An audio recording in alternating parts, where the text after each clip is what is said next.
لا الہ الا اللہ کہو، مزاروں کے سامنے سجدہ بھی کرو، لا الہ الا اللہ کہو، اور بیٹا بیٹی کی فریاد لے کر اجمیر اور بدایوں اور کھلواری شریف بھی جاؤ، لا الہ الا اللہ بھی پڑھو، شجر و حجر سے مانگو بھی، لا الہ الا اللہ بھی پڑھو، تعویذ اپنے گلے میں لٹکاتے پھرو۔ یہ ہے ان الاسلام یہدی ما کان قبل، اسلام لاؤ، جیسی کلمہ پڑھو گے سارے کے سارے گناہ تمہارے مٹ جائیں گے اور ختم ہو جائیں گے۔ غور کرو، یہ اسود پوری زندگی کفر کرتا رہا، اسلام لایا، ایک بھی ٹائم کی نماز نہیں پڑھی، میدان جنگ میں گیا، قتل کر دیا گیا اور شہید ہو گیا اور جنتی ہو گیا، ایک وقت کی نماز نہیں پڑھی، ایک بھی روزہ نہیں رکھا، جنتی۔ اور دیکھ لو دوسری طرف کا ایک منظر دکھاتا ہوں آپ کو، دوسری طرف کا ایک منظر دکھاتا ہوں آپ کو، ابو طالب کو دیکھ لو، محمد رسول اللہ سے کتنی محبت کرتے تھے، کہتے تھے میرے بھتیجے پر کوئی آنکھ اٹھا کر بھی تو دیکھ لے، بہت مدد کی نبی کی۔ کافروں نے آ کر ابو طالب سے کہا کہ ابو طالب آپ کا بھتیجا بہت آگے بڑھ گیا ہے، ہمارے معبودوں کو گالیاں دیتا ہے، برا بھلا کہتا ہے، سمجھا لو اس کو، ہم اس کو قتل کر دیں گے۔ ایسے موقع پر بھی ابو طالب نے اپنے بھتیجے کی مدد کی، بہت ساتھ دیا محمد رسول اللہ صلی اللہ علیہ وسلم کا۔ لیکن جب ابو طالب کے انتقال کا وقت آیا، دیکھ لیجئے، پوری زندگی کفر میں گئی، پوری زندگی شرک کرتے کرتے ہوئی، پوری زندگی خانہ کعبہ میں رہتے ہوئے 360 مورتیوں اور بتوں کے سامنے سجدہ کرنے میں گئی۔ آج انتقال ہونے والا ہے، اللہ کے نبی اپنے چچا ابو طالب کے پاس بیٹھے ہوئے ہیں اور اتنا کہتے ہیں، آئے میرے چچا، قل لا الہ الا اللہ، آئے میرے چچا، آپ کو سب کے سامنے کلمہ پڑھنے میں ڈر لگتا ہے کہ لوگ کیا کہیں گے، اور آپ اس بیماری میں مبتلا ہیں جس میں بچنا بالکل ناممکن ہے۔ اے چچا، مجھے آپ کی فکر ہے، میں آپ سے نہیں کہتا ہوں کہ سب کے سامنے کلمہ پڑھ کے اعلان کرو۔ اے میرے چچا، میں اپنا کان آپ کے منہ کے قریب لاتا ہوں، میرے کانوں میں کہہ دیجئے لا الہ الا اللہ۔ آئے میرے چچا، میرے کانوں میں بول دیجئے لا الہ الا اللہ، صرف میرے کانوں میں کہہ دیجئے، بس اتنا کہہ دیجئے، باقی اللہ سے میں نبڑ لوں گا، باقی معاملہ میرے اوپر چھوڑ دیجئے، اللہ سے سفارش میں کروا دوں گا۔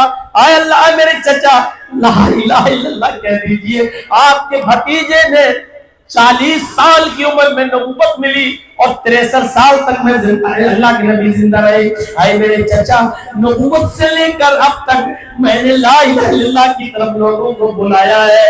آئے میرے چچا، آپ نے میری خدمت کی، میری سیوا کی، میری ہیلپ کی، میری مدد کی، میرا بہت تعاون کیا۔ میں نہیں چاہتا کہ میرا چچا جہنم کی آگ میں جلے۔ آئے میرے چچا، سب کے سامنے مت کہیے اگر آپ کو ڈر لگتا ہے، میں اپنے کان کرتا ہوں، آپ اپنے ہونٹ بڑھائیے اور میرے کان میں کہہ دیجئے لا الہ الا اللہ، صرف میرے کان میں پڑھ دیجئے، اللہ سے میں نپٹ لوں گا، اللہ سے حجت کر کے میں آپ کو جنت کا سرٹیفکیٹ دلوا دوں گا، آگے کا معاملہ میرے ذمہ ہے۔ ابو طالب اس موقع پر بھی کہتے ہیں نہیں، آئے میرے بھتیجے، اگر میں نے تیرے کان میں آخری وقت کہہ دیا لا الہ الا اللہ، تو یہ رشتہ دار یہ کہیں گے کہ دیکھو آخری وقت میں ابو طالب ڈر گیا، آخری وقت میں اپنے بھتیجے کے آگے سر جھکا دیا، اپنے بھتیجے کی بات مان لیا اور اپنے باپ دادا کا دین چھوڑ دیا۔ نہیں اے محمد، مجھے اپنے باپ دادا کے دین پر ہی مرنا ہے، اور ابو طالب بغیر کلمہ پڑھا ہوا اس دنیا سے چلا گیا. جیسے ابو طالب کا انتقال ہوا میرے پیارے ساتھیوں اللہ کے نبی نے پھر بھی کہا چچا آپ کے اتنے احسان ہے میرے اوپر کہ میں اللہ سے پھر بھی دعا کرتا رہوں گا کہ وہ آپ کی مغفرت فرمائے. لیکن اللہ تعالیٰ نے محمد رسول اللہ کو منع کر دیا اور فرما دیا کہ آئے محمد صلی اللہ علیہ وسلم اگر آپ نے اپنے باپ کے چچا کے لیے دعائے مغفرت کی تو یہ اچھا نہیں ہے کیونکہ میں آپ کی بھی دعا قبول نہیں کروں گا.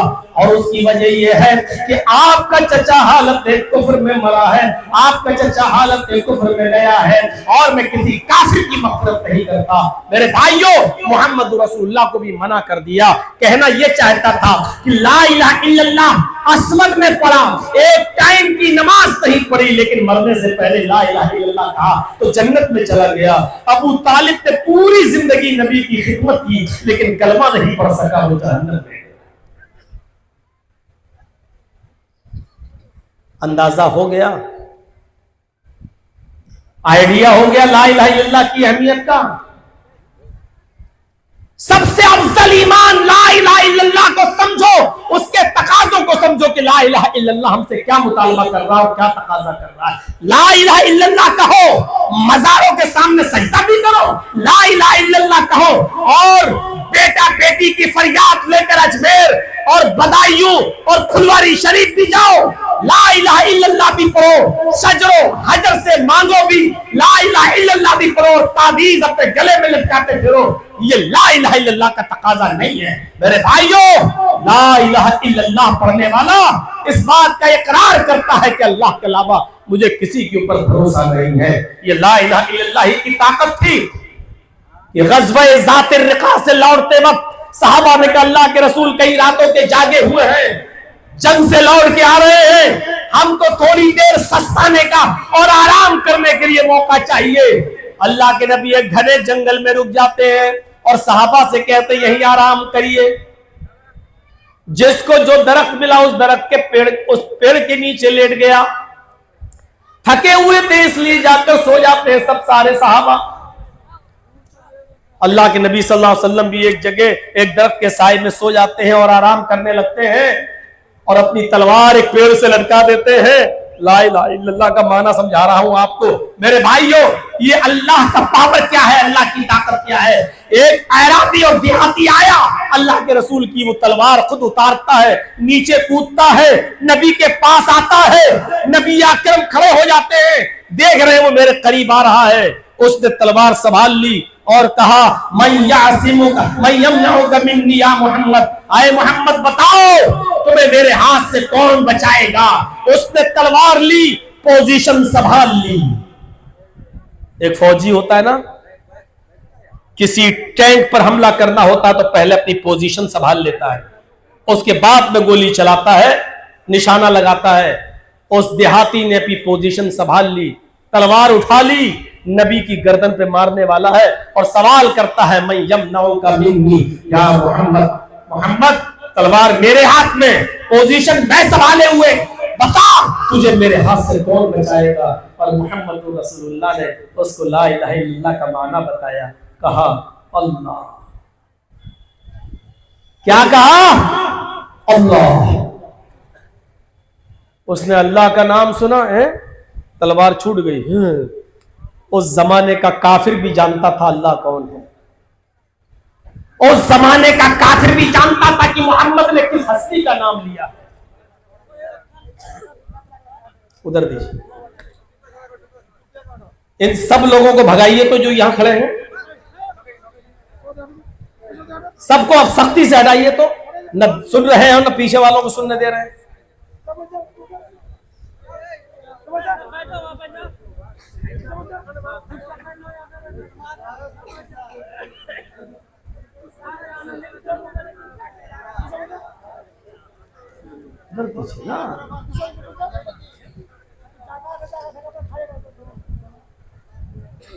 کیا کہا اللہ؟ اس زمانے کا کافر بھی جانتا تھا کہ اللہ کون ہے.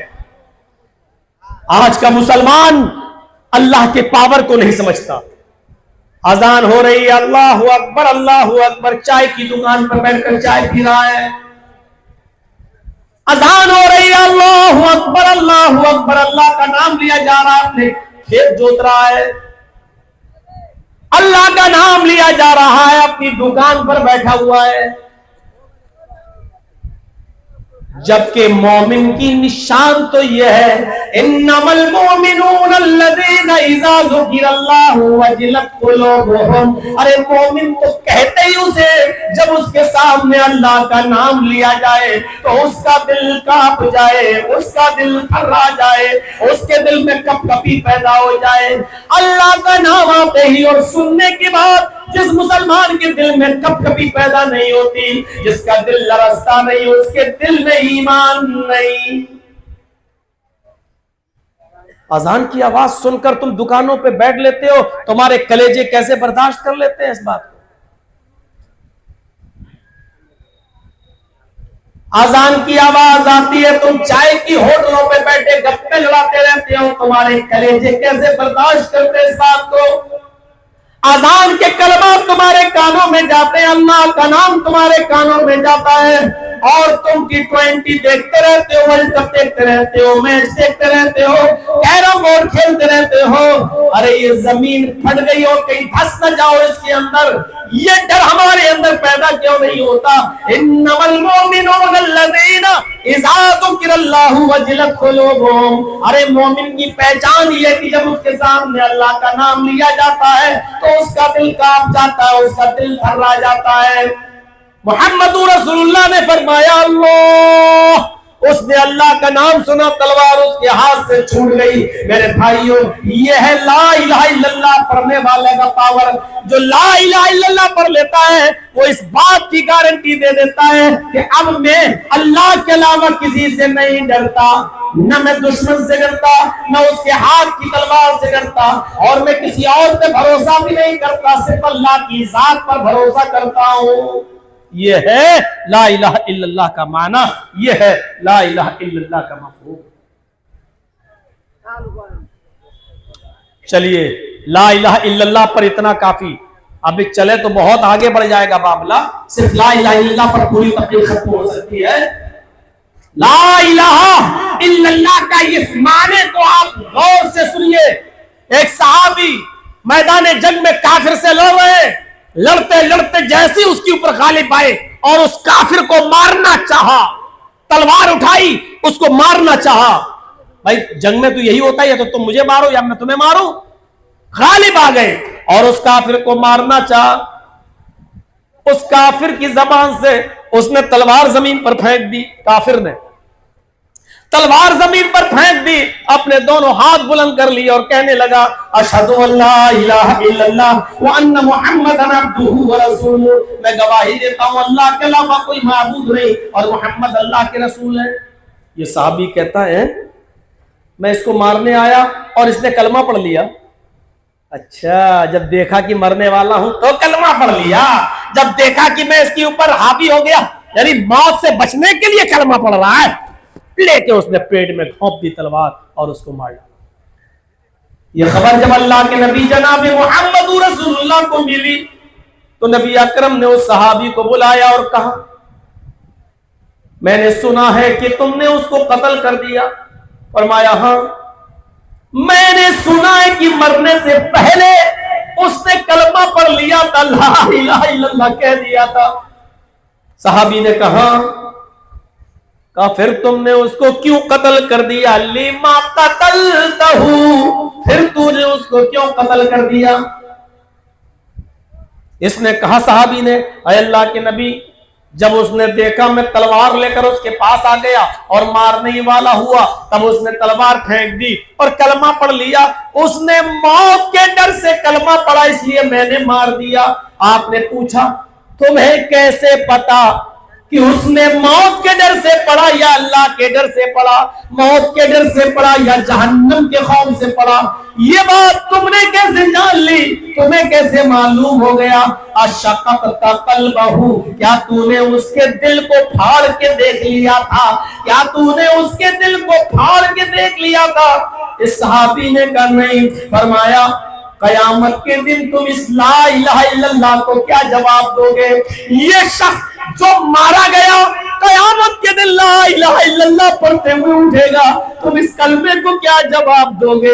یہ صحابی کہتے ہیں اللہ کے نبی جب مجھ سے یہ جملے فرما رہے تھے کہ قیامت کے دن تم اس جملے کو لا الہ الا اللہ کو کیا کہو گے، یہ صحابی کہہ رہے تھے اے اللہ کاش میں آج کے دن سے پہلے پیدا ہی نہ ہوا ہوتا، آج سے پہلے میں پیدا ہی نہیں ہوا ہوتا، آج مجھے اپنے اوپر اتنی شرم آ رہی ہے، کاش آج سے پہلے میں پیدا ہی نہیں ہوا ہوتا۔ جس نے لا الہ الا اللہ پڑھ لیا، اب چاہے اس نے موت کے ڈر سے پڑھا ہو یا اللہ کے ڈر سے، اس بات کا علم تو صرف اللہ کو ہے، لیکن وہ تمہارا ایمانی بھائی ہے، تم اس کو مار نہیں سکتے، اس کی جان اور مال کی حفاظت کی ذمہ داری اب تمہارے اوپر ہے۔ یہ ہے کلمہ لا الہ الا اللہ کا معنی اور مفہوم جو ہمیں یہ بتاتا ہے۔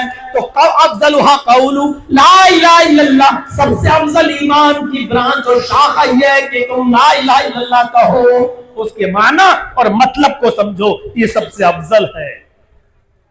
آئیے دوسرا رخ دیکھتے ہیں۔ تو پانی ہوگا، پانی تھوڑا سا ہو تو مگر میرے بھائیوں ذرا تصور کیجئے، دوسرا رخ دیکھیے، حدیث کا دوسرا ٹکڑا۔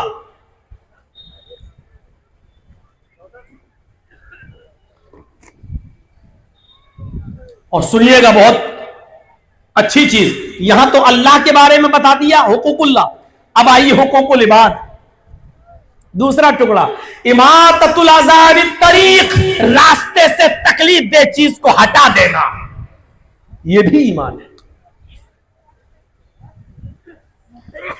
یہ جو اڑ کے جا رہے ہیں نا، یہ بھی اس میں شامل ہے۔ جمعے کے دن لائن میں لوگ بیٹھے ہیں اور پیچھے سے کوئی آدمی آئے اور گردنیں کو چیرتے ہوئے آگے بڑھے، یہ بھی اس میں شامل ہے۔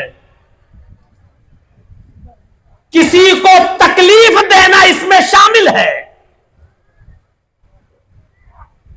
آپ کو جب پیشاب زیادہ لگتا ہے تو آپ بیٹھتے کیوں بیچ میں جا کر؟ اگر شوگر کی بیماری ہے تو آپ بیٹھتے کیوں ہیں ایسی جگہ پر؟ یہ ساری چیزیں آپ کو سوچنا پڑیں گی، غور کرنا پڑے گا، یہ ساری چیزیں اس میں شامل ہیں۔ پتھر پڑا ہے، گاڑی سے آپ جا رہے ہوگے چودھری اپنے گھر کے،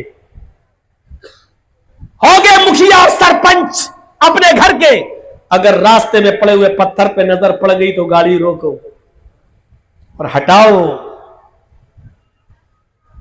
یہ ایمان کا حصہ ہے۔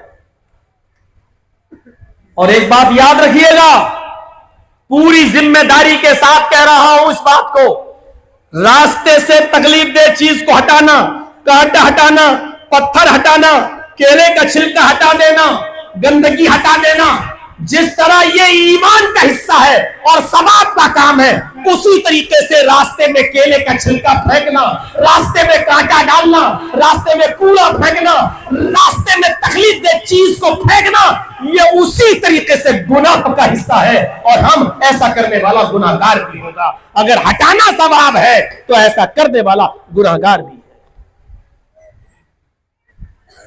کوڑا اڑایا اور لیا گھر کے باہر پھینک دیا، سرکاری زمین ہے ٹھیک ہے، لیکن گزرتا کون ہے اس کے اوپر سے؟ گزرتا کون ہے اس کے اوپر سے؟ ان چیزوں کو ہٹانا ثواب ہے اور ایمان کا حصہ ہے۔ کیلے کا چھلکا راستے سے ہٹانا ثواب ہے، کیلے کے چھلکے کو بھی سڑک پر پھینک دینا گناہ بھی ہے۔